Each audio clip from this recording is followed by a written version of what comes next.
मेरा नाम है काला, अरविंद काला। मोदी साहब कल तीसरी दफ़ा हिंदुस्तान के वज़ीर-ए-आज़म बने। मैं उनको हर वक़्त वज़ीर-ए-आज़म कहता हूँ और प्रधानमंत्री नहीं, क्योंकि प्रधानमंत्री मोदी मोदी साहब को कहना उनकी तौहीन है, क्योंकि मोदी साहब का एक ऐसा शहंशाही अंदाज़ है कि वो वज़ीर-ए-आज़म उनको ज़्यादा सूट करता है। अच्छा, तो मैं एक वो नज़र मार रहा हूँ उनके पिछले 10 सालों में, उसको मैं आप अगर आप मेरे से पूछे मैं उन 10 सालों को एक जुमले में क्या कहूँगा? वो था जश्न-ए-बहार, बुद्धुओं का जश्न-ए-बहार। और मैं उसको आपको कुछ मिसाइल पेश करता हूँ, इन मोदी साहब और उनके वो सारे वज़ीरों की बुद्धूपंती इन 10 सालों में, 2014 से लेके 2024 तक। अच्छा, ऐसा है, 5 साल पहले मोदी साहब ने पाकिस्तान को धमकाया था। उन्होंने कहा पाकिस्तान संभल जाओ, नहीं तो ये जो ये दरिया है इंडस की दरिया, ये में हम रोक लेंगे, आपका पानी नहीं दाखिल करेंगे। अच्छा, जहाँ तक इंडस का सवाल है, ये तिब्बत में शुरू होती है, फिर ये हमारे कश्मीर से गुजर कर पाकिस्तान में दाखिल हो जाती है, जैसे नदियों का आलम ही होता है। तो मोदी साहब ने कहा कि मैं इंडस का पानी रोक लूंगा, लेकिन मोदी साहब, आप एक डैम कैसे बनाएंगे? वो सूट हजारों टन पानी बहता है, ये पहाड़ों से निकला हुआ, आप कैसे रोकेंगे उन्हें? अरे कैसे रोकेंगे? आप कोई इंजीनियर हैं और ये हैं, ये तो 10 साल लग जाते, 20 साल लग जाते, अगर वो मुमकिन भी हो। लेकिन मोदी यहाँ तो मुमकिन है, मोदी साहब तो ये भी कह सकते थे कि अरे वेद हिंदुस्तान में तो हम लोगों ने तो ये दरिया क्या, हमने समंदर में भी डैम लगा दिए थे। तो इस किस्म की बातें हैं कि आप वो उसमें वो लगा लेंगे। अच्छा, फर्ज करिए अगर किसी वजह से लगा भी ले, आप सोचिए कि खुदा इन्हें इस किस्म की ताकत दे दे कि आप एक रात में तैयार कर दें। अरे तो पूरा हमारा जो कश्मीर है, वो तो पानी में ही तरबतर हो जाएगा, गांव नेस नाबूद हो जाएंगे, ये गांव वाले उड़ जाएंगे, मजाक है? तो कुछ भी चीज कह देनी इसमें कि हम पानी आपको रोक लेंगे।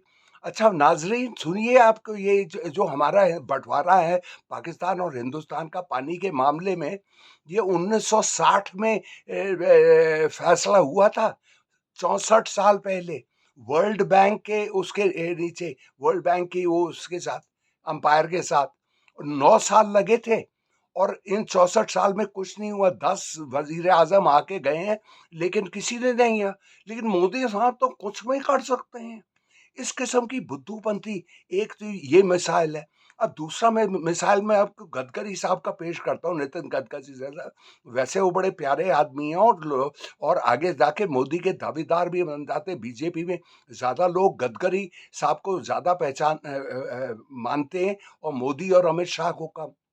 अब गडकरी साहब ने क्या कहा 5 साल पहले?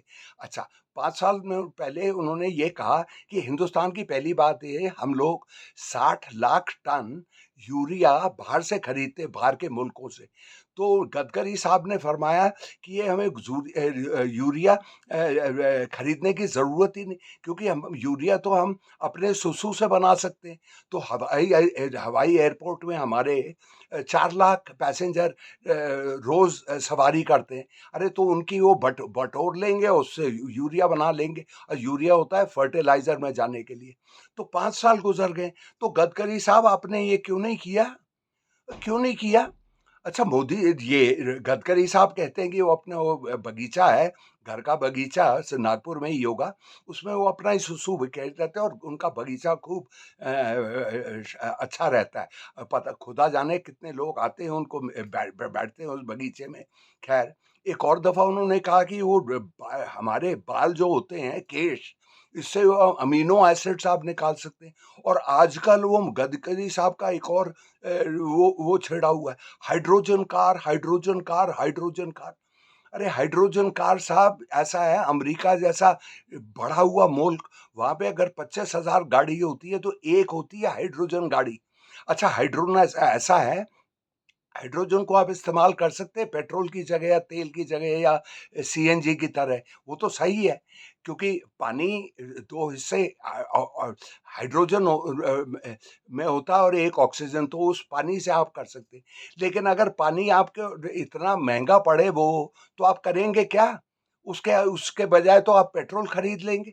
तो जब तो मोदी ये भी बड़बोले हैं, गडकरी साहब हैं बड़े तो अच्छे, मुस्कुराते रहते हैं, शायद एक ही आदमी है, और आगे जाकर ये मोदी साहब को गिरा भी सकते हैं, क्योंकि बीजेपी में सब लोग गडकरी साहब को ज़्यादा अच्छा मानते हैं, और ये तो इस किस्म की बातें वो करते हैं, कुछ भी।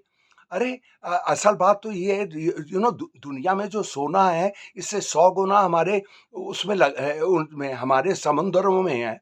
ये तो सही बात है, लेकिन उस सोने को निकालने में आपको ज़्यादा खर्चा हो जाएगा, जितना आप 60,000 रुपए देते 10 ग्राम सोने के लिए। तो कुछ भी बोल देते हैं। अब वो एक एक साहब थे, वो मंत्री वगैरह थे, कह रहे थे कि हमारे हिमालय में एक जड़ी बूटी होती है, तो वो मरे हुए आदमी को ज़िंदा कर देती है। अरे साहब, वही जो है इलॉन मस्क, उन्हीं साहब से मैं पूछना चाहता हूँ कि अरे जब अटल बिहारी वाजपेयी जैसा एक बढ़िया आदमी जब गुजर गया था 2 साल पहले, तो आप वो संजीवनी लाके आपने वो अटल बिहारी वाजपेयी को क्यों जिंदा नहीं कर दिया? एक और वो एक मंत्री कहता है, यार हम अगर आपको पैदावार बढ़ाना है हमारे खेतों खेतों का, तो उनको खेतों में खूब उनको पौधों को बड़े प्यार मोहब्बत से देखिए। अच्छा, उसका मैं एक मिसाल पेश करता हूँ। अब मैंने एक पौधा तोड़ा हुआ है, आप ही को दिखाने के लिए। वो मंत्री साहब क्या कह रहे थे कि ये देखिए, मैं इसको कितने प्यार मोहब्बत से देख रहा हूँ। काश ये तो मेरे हाथ ही में है, अगर इन्हीं प्यार की नज़रों ने अगर ये ज़मीन में गढ़ा होता, तो मेरी इनका इनका साइज़ दुगना कर देती। इस किस्म की बातें।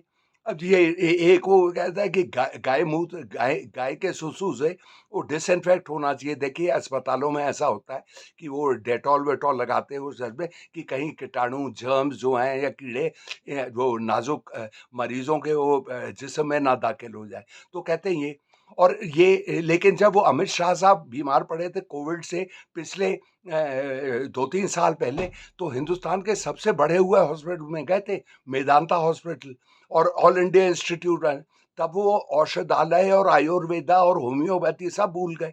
तो अपने पे एक स्टैंडर्ड, और औरों पे दूसरा स्टैंडर्ड, और दुनिया भर की, अरे इतनी अनगिनत कहते हैं कि हम लोग तो, हमें तो वैदिक ज़माने से उड़ना आता था, फ्लाइंग फ्लाइंग। क्यों? क्योंकि एक महाभारत में एक कहानी है कि एक वो ज़ख्मी चिड़िया जटायु कुछ खबर लाया था, मतलब उड़ना। वो जटायु उड़ रहा था, पर लेकिन परिंदा नहीं था, इंसान ही था, क्योंकि वो एक पैगाम लाया था किसी के लिए। अब मुझे ध्यान नहीं। एक और साहब ने फरमाया कि अरे वैदिक इंडिया में तो वो था, क्या कहते हैं, इंटरनेट था। अच्छा, उनका मतलब ये था कि वो जब कुरुक्षेत्र में जंग छिड़ी पांडव और इनमें, तो सारा गंधारी, तो एक वो संजय थे जिन्होंने धृतराष्ट्र की आंख नहीं थी, 100 बच्चे तो थे, मतलब तीसरी टांग उनकी बड़ी चुस्त थी, लेकिन वो देख नहीं पाते थे। तो उनका वो जो साथी था, सलाहकार था, उसने वो अपने उससे देख ली। जैसे हम लोग कैमरे में, अगर मेरे पास मद्रास में कैमरा हो, तो मैं वहाँ की तस्वीर देख सकता हूँ इंटरनेट के थ्रू। तो इस किस्म की बातें इन्होंने लगातार करी, बार बार।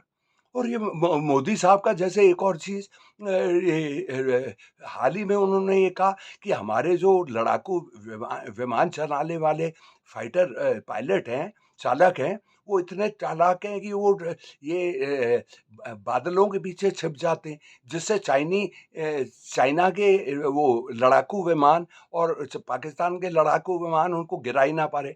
अरे मोदी साहब, हर रोज़ 1,15,000 हवाई जहाज उड़ते रहते हैं पूरे हमारे हिंदुस्तान, ये गोले में, जो हमारी धरती है। वो आप सोचते हैं कि वो ये इनके थ्रू नहीं जाते, बादलों के थ्रू नहीं जाते? तो कुछ भी कोई बात कह देना, कुछ भी।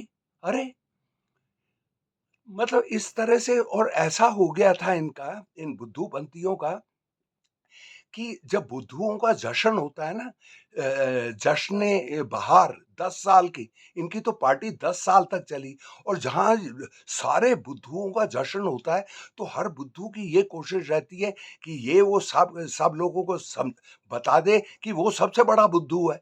तो सबसे ऊटपटांग बात जो कर सकता था वो करते रहे पूरे 10 साल तक। वो मोदी साहब ने यही शुरू किया जैसे ही आए, कि हमें तो प्लास्टिक सर्जरी मालूम थी, क्योंकि गणेश साहब, भगवान गणेश का वो जो सर है, वो तो एक वो है, क्या कहते हैं, हाथी का सर है। तो मोदी साहब ने कहा भाई हाथी का सर कैसे लगा दिया, क्योंकि प्लास्टिक सर्जन कर रहे होंगे वैदिक इंडिया में। इस किस्म की बातें। तो ये है क्या, और गले से लगा लिया।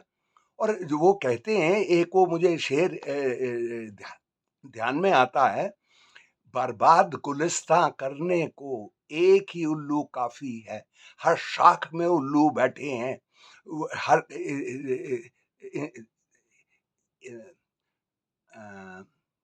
बर्बाद गुलिस्तान करने को एक ही उल्लू काफी है, हर शाख में उल्लू बैठे हैं, अंजामे गुलिस्तान क्या होगा।